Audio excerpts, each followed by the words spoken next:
Good evening, America, and welcome to this special edition of Foxtrot today. I'm Greg Burnham, representing Dubai, And I'm Noah Harper, representing Australia. and we're going to take a closer look at the leaders of Dubai and Australia and see what's really behind each of their countries' economies. Let's take a look. I have a bad habit of shaking my chairs. So you say, like, joining us tonight we have fourth class. Fourth class. Let's see fourth class. We're gonna zoom out that. King. Alright, you guys ready? Yeah. Be careful how much you record Yeah, because Memory. the memory it's running in 4K, so Okay. it takes up a lot of space. Alright, let's start talking then. Good evening. I am fourth class Frick, representative of the King of Dubai. And I am fourth class Osler, the Prime Minister of Australia. Nice to be here with you. Let's be I- here with you too, sir. I'm looking forward to this discussion we have on our economies, and I'm interested to see how it plays out and with America and what they decide to which country to invest in. I'm sure they will definitely pick Dubai, but best of luck, sir. Very well.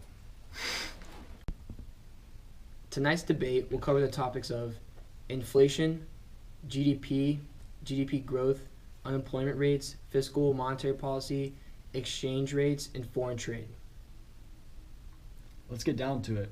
Let's talk to these leaders about these issues. Go Australia. Go Dubai. Thank you, Noah. Greg, wish you had a better accent. So, to start off, I'd like to just give a little background of Australia here.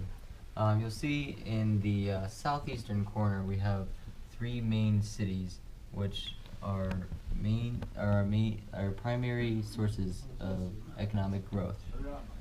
Growing up on Kangaroo Island, I've really acquired a great appreciation for that area.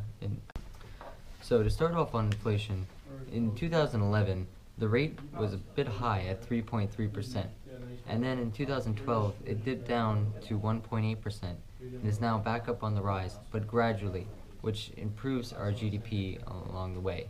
Now it's standing at 2.5%. And over the past 20 years, it has been consistently low in comparison to other countries, and that has allowed our GDP to grow at a slow but steady rate. Well, Connor, I see you like to run things pretty slowly over on Kangaroo Island, but in Dubai, we like to run things pretty fast. So here we have the United Arab Emirates, and Dubai is just was one of the second largest of the 7 Dubai states, and makes up for most of its economy. The inflation rate of Dubai is pretty good. We've actually been on a decrease over the past year or so. We had a bit of an increase, and it's going down, and it is expected to reach below 1% within the next year. And so that's only going to improve the United Arab Emirates dollar and make our trade value higher. And you always want to have a higher dollar value whenever you're trading with anybody. So yeah, Australia's got a pretty good one, but United Arab Emirates beats them again. Thank you, Michael and Connor. So basically, just to sum it up here, we're not as high up as them, so we kind of have to dumb it down into language that us citizens can understand. And so, in summary, Australia's inflation rate, it used to be really high, and then it dipped down, and now currently it's on the gradual upcline. And it's important to remember that this is a slow increase, and so now GDP is allowed to grow with the inflation rate, and it's not causing the dollar to lose its value. So, in fact, this increase of inflation rate is a good thing for the Australian economy and country as a whole. Good for them, because Australia doesn't get many good things. So, moving forward with Dubai's inflation rate, in the middle of 2015, our inflation rate was pretty high, and it's slowly coming down as 2016 goes on, which has actually led to a major increase in our GDP. And we plan on that continuing as we go forward into the future, as there are a lot of big projects coming in and a lot of tourism and a lot of exciting stuff coming all around the country that we'll talk about later on. Well, maybe one of your new projects should be investing in better style for your king, because that is a really, really hideous-looking crown. Hey. So let's get this a little more heated and get into a little bit of a bigger topic of GDP and GDP growth. And Noah, I just want to let you know it might not go well for you. Well, Greg, I just want to let you know that you could have dressed a little bit more professionally, because you look like crap, honestly. Well, honestly, the more comfortable you are, the more productive you are, and the more productive you are, the more products you make, and the more products you make, the more you can sell, and that's why GDP is better. So Well, I'll leave it at that. I mean, I believe that what you wear shows what type of person you are, what type of character you have. So, Michael, I have a question for you. No, Connor, I have a question for you. How is your GDP? Not as good as ours, that's for sure. Well, no. And Connor, Dubai actually has a very, very strong GDP. We had a very good year back in 2006, nearly 11% increase from our previous year. We had a bit of a rough year back in 2006. We had 2009. We dipped below a 5% decrease, which is a little rough. But right now, the GDP is on the rise, and we are currently at over 5% and expected to go closer to 9% within the next year. Interesting. So let me just give you a little background on Australia's GDP. So Please. currently, Well known. And Connor, Dubai actually has a very, very strong GDP. We had a very good year back in 2006, nearly 11% increase from our previous year. We had a bit of a rough year back in 2006. We had 2009. We dipped below a 5% decrease, which is a little rough. But right now, the GDP is on the rise, and we are currently at over 5% and expected to go closer to 9% within the next year. interesting. So let me just give you a little background on Australia's GDP. So Please. currently we stand at about 3%, and our GDP has actually been forecasted to rise, according to the Commonwealth Bank of Australia, who says that due to the low crude oil prices, that will both keep our GDP on a steady increase, while lowering our inflation rates. I see. So in the long run, our GDP will boost within the next 3-4 years. Okay, so you have a boost coming in 3 to 4 years, but Dubai's is now. You know, it's the place to be. It's a place where you can wear 3 watches. Excuse me, Greg, will you stop? Well, see, we're so rich that we just have a lot of time off. So I'm just doing my thing over here. Well, The problem is, Australia supports a lot more individuals than Dubai. We are very spread out. We have a lot of natural resources and lots of environment. So just to clarify things, Australia's GDP is a lot more slower to change than Dubai, because we have a lot higher population, which means we have a lot more people to sustain, and we don't really like to stack our people on top of each other in such a condensed area. It just it's a little uncomfortable. We like to have a little bit of leg room. Well, you see, Dubai, we grow at a very fast rate because we attract a lot of individuals that actually want to work. And that's why we have the lowest unemployment rate in the world. So people in Dubai actually want to work, and the people that come, you know, they're not just some bum. I mean, we are the billionaires' playground. I mean, It's a lot of compensation going around in our country, isn't it? no.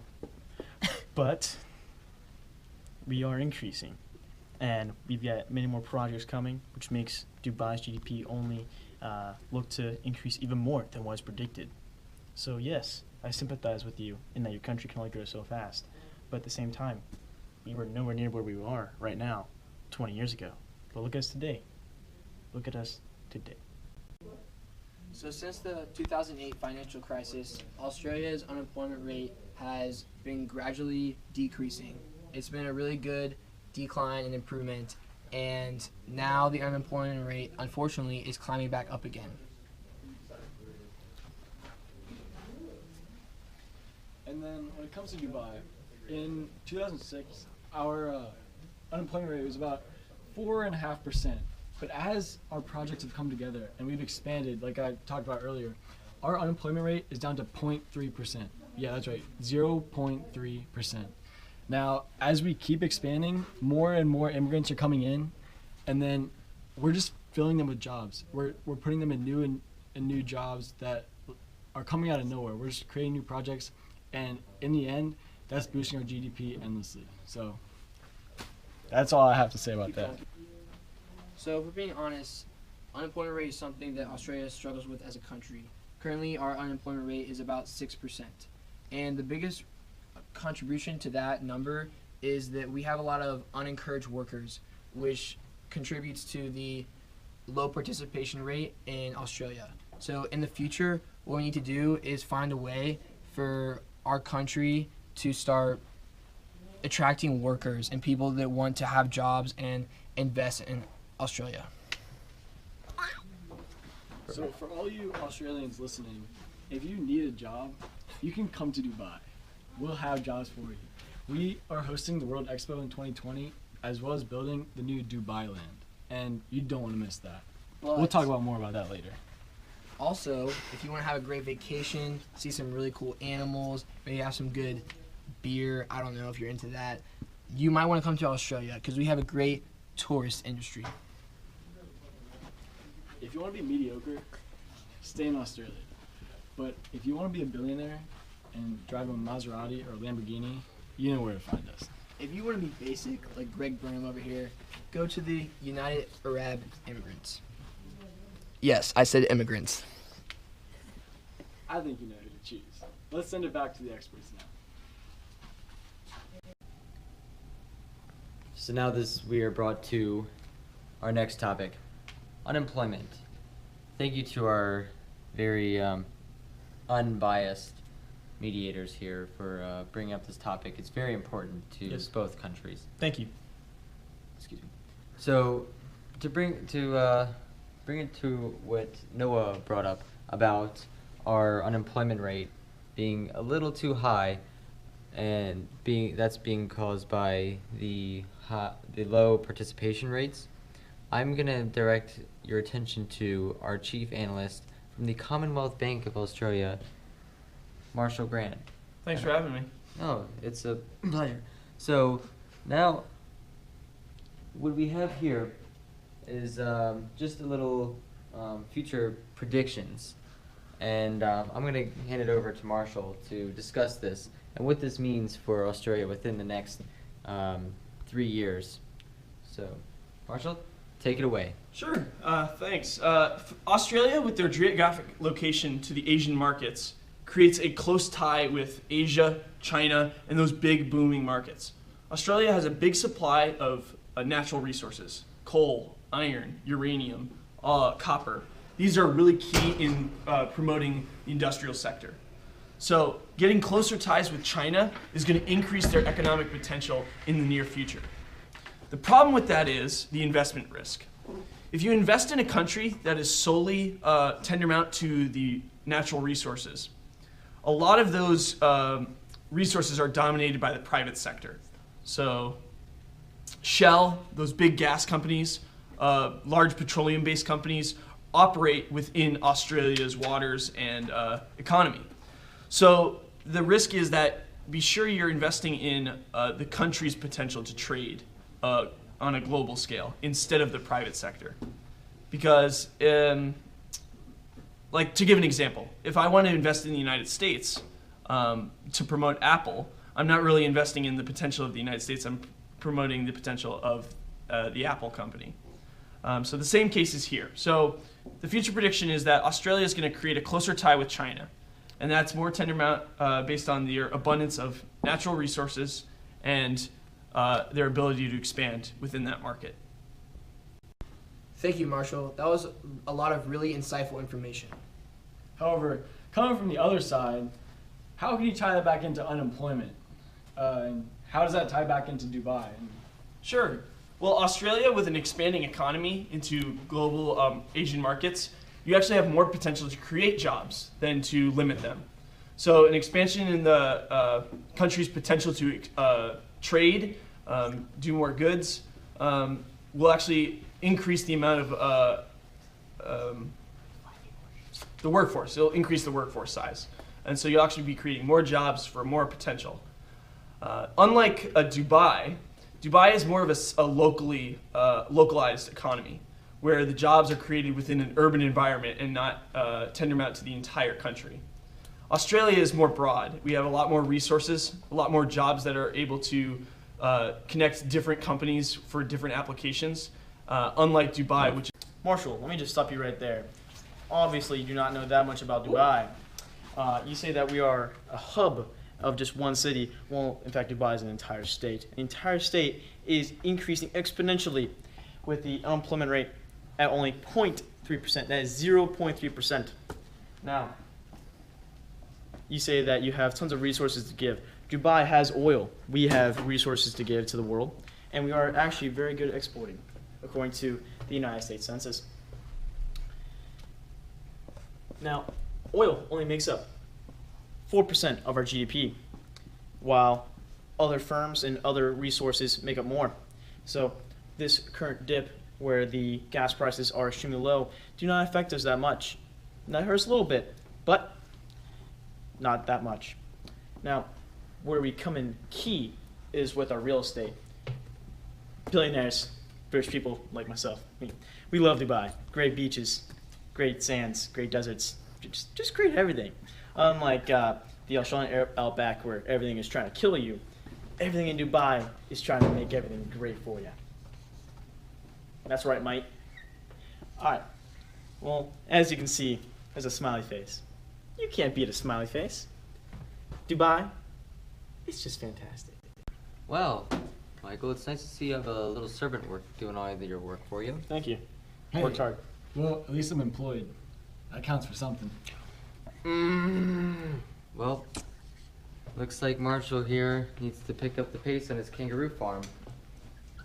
Well, I was actually doing some research, and the abundance of Australia's natural resources is actually expanded to not only the private sector, but the technological sector. So even though Dubai is considered a cultural hub for technology, Australia has also expanded their technological capabilities. Medical, they're the #1 producer of medical technologies in the last century. That includes penicillin, IVs, different medical instrumentation that's used globally. And it's these technological innovations that are setting the base work for an expanding economy in Australia. Quick question. Do you have somebody writing what you're saying? Oh, It's a yes or no question. I don't need to write the facts because they're out there. Well, I'll take that as a no. See, in Dubai, we're very successful. Okay. And, you come here, you're going to have a job, or you're going to be the one that has a lot of money and you can employ people. Can you send me that? Thank you. So I hope you've enjoyed the debate so far, and we're gonna come back to this guy over here. Hope he has something lined up. But we're gonna move on to fiscal policy, and when it comes to Dubai, we maintain an open market economy. You control everything. With free trade. But so how that works is any company that is created in Dubai cannot sell more than 49% of its stock outside Dubai. So at least the majority of that company has to be maintained in Dubai.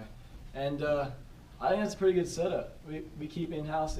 So basically, you don't want to expand your economy to like a foreign domain. Is that what you're trying to say? Well, basically, we just want to keep the majority of our profit as well. We send a lot of exports out, and we make a lot. But don't you think you can make more money if you like invested more wisely at an international level? It's using more resources.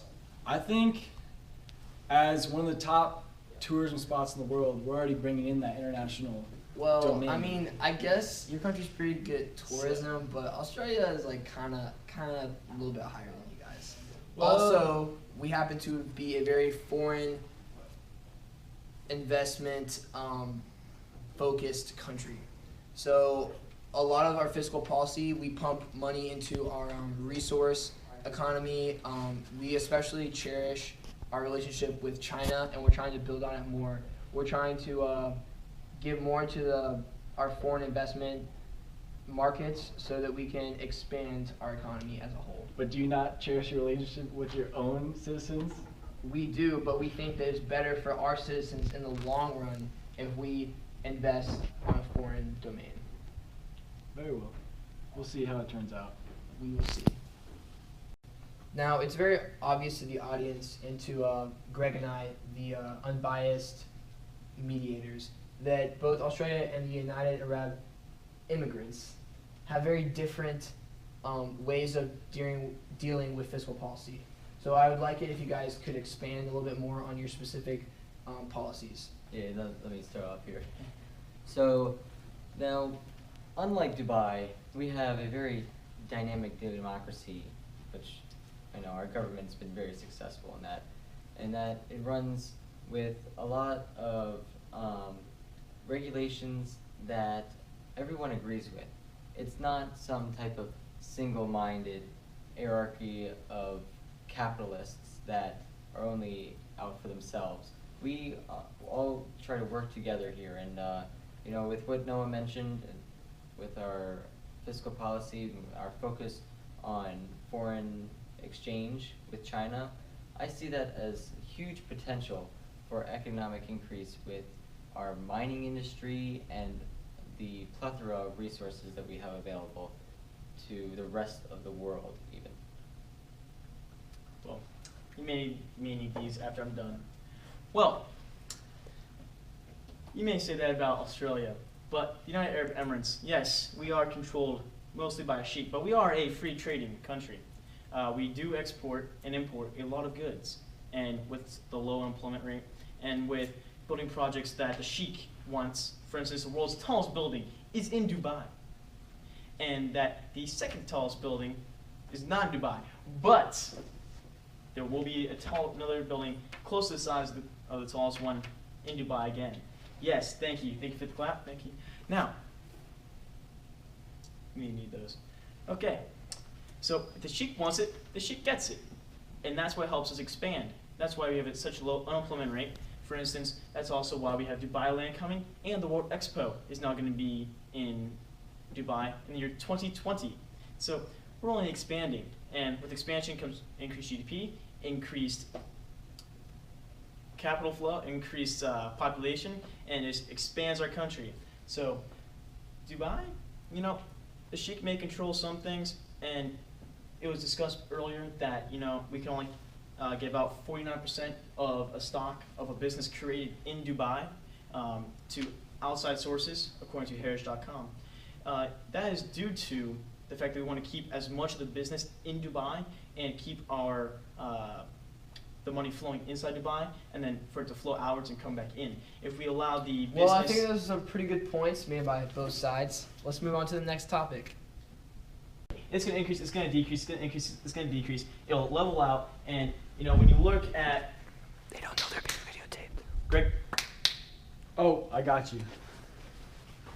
So, at first, it's pretty even. It's got lots of ups and downs.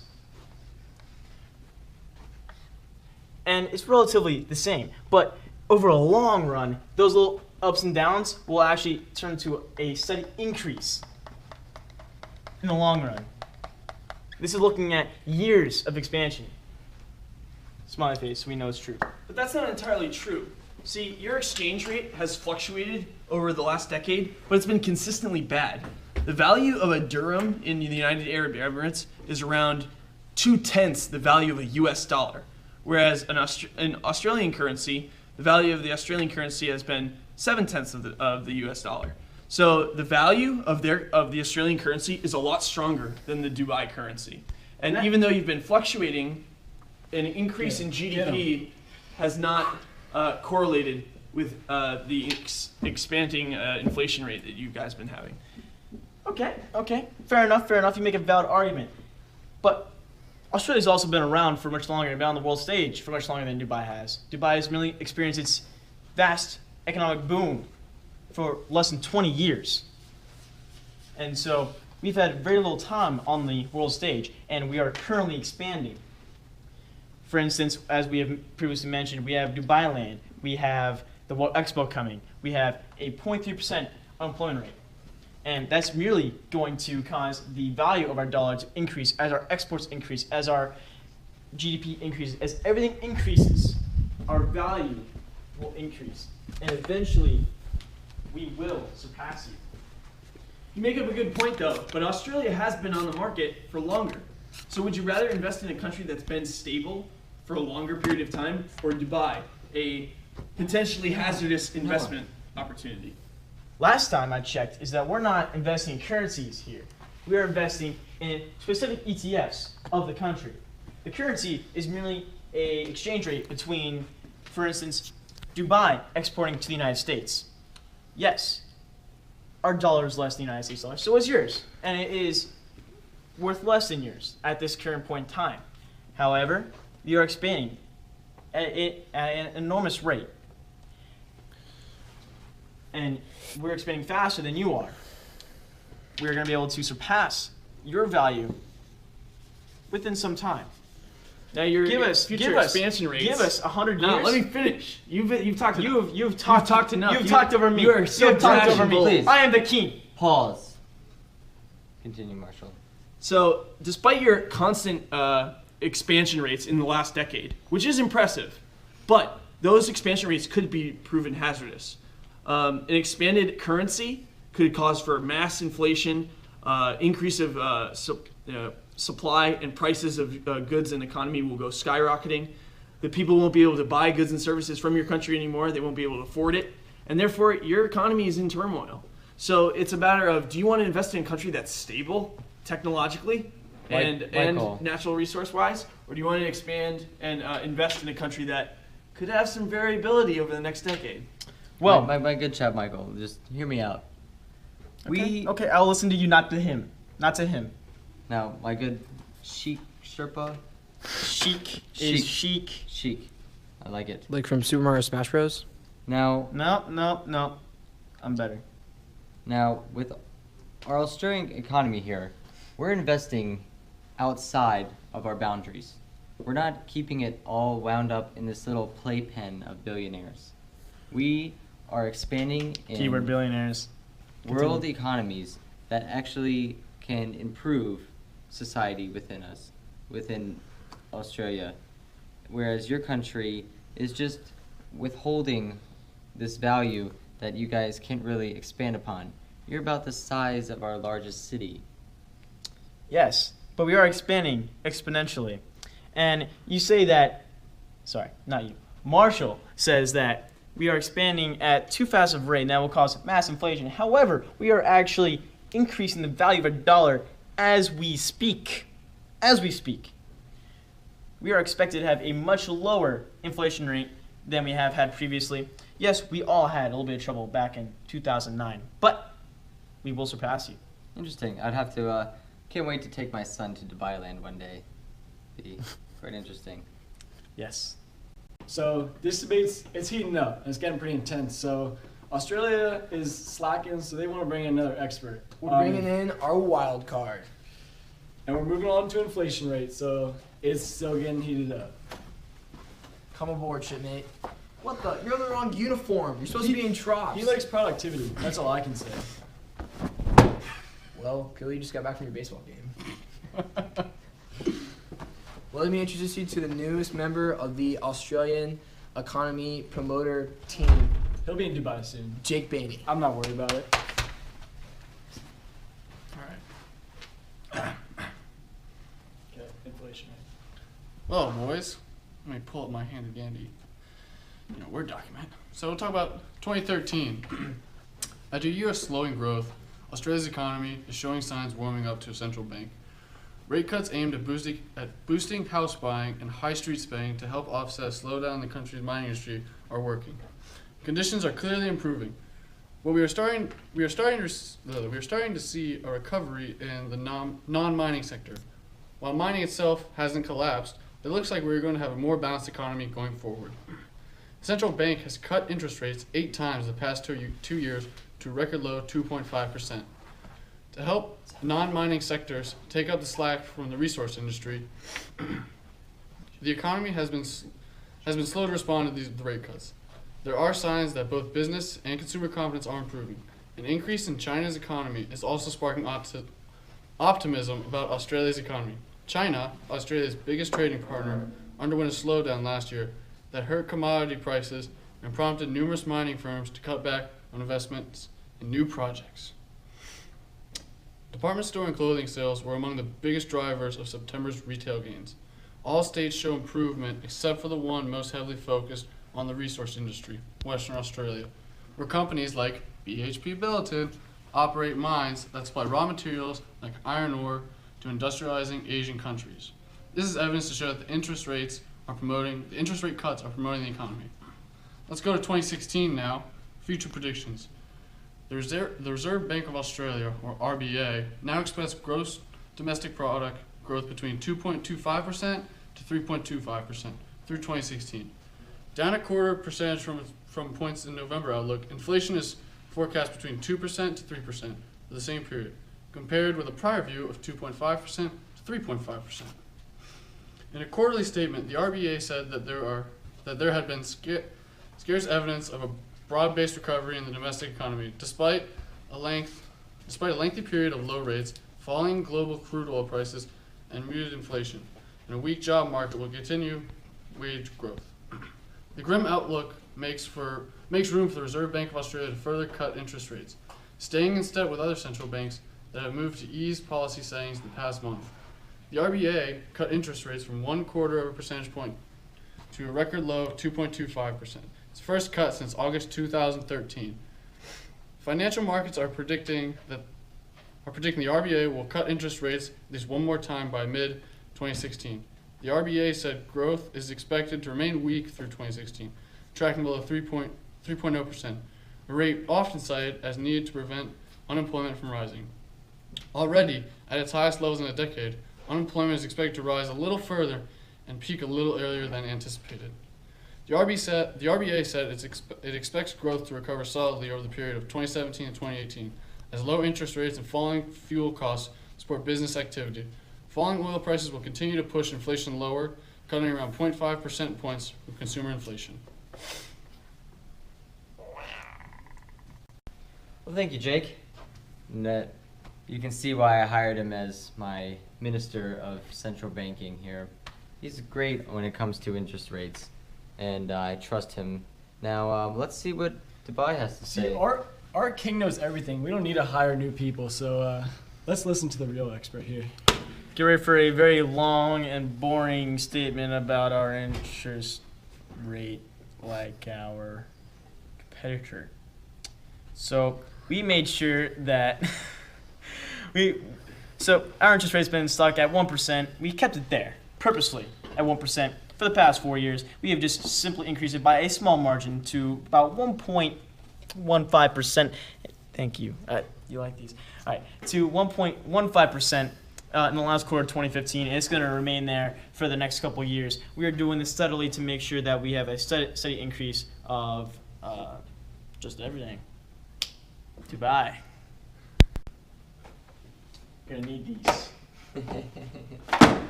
All right, so now we're going to talk about our primary supply of funds.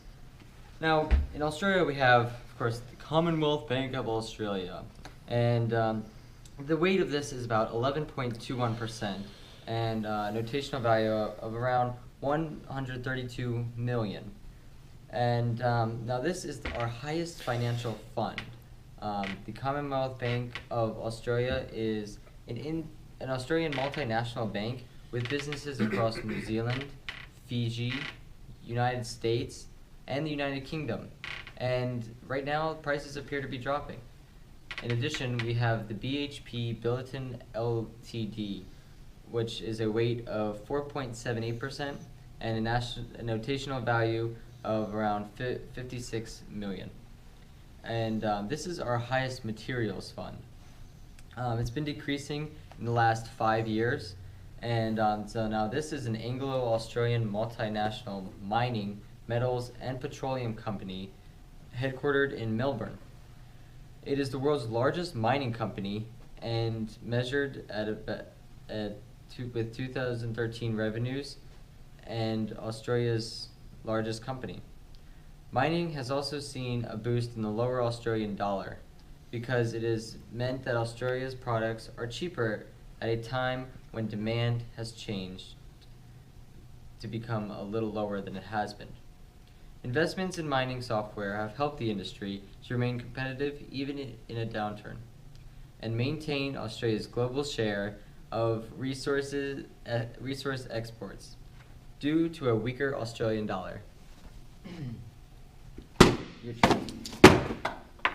How can you trust to invest in a country's ETFs that can't even wear the uniform right? Look at this. Look at this. So far off. You gotta pull that over.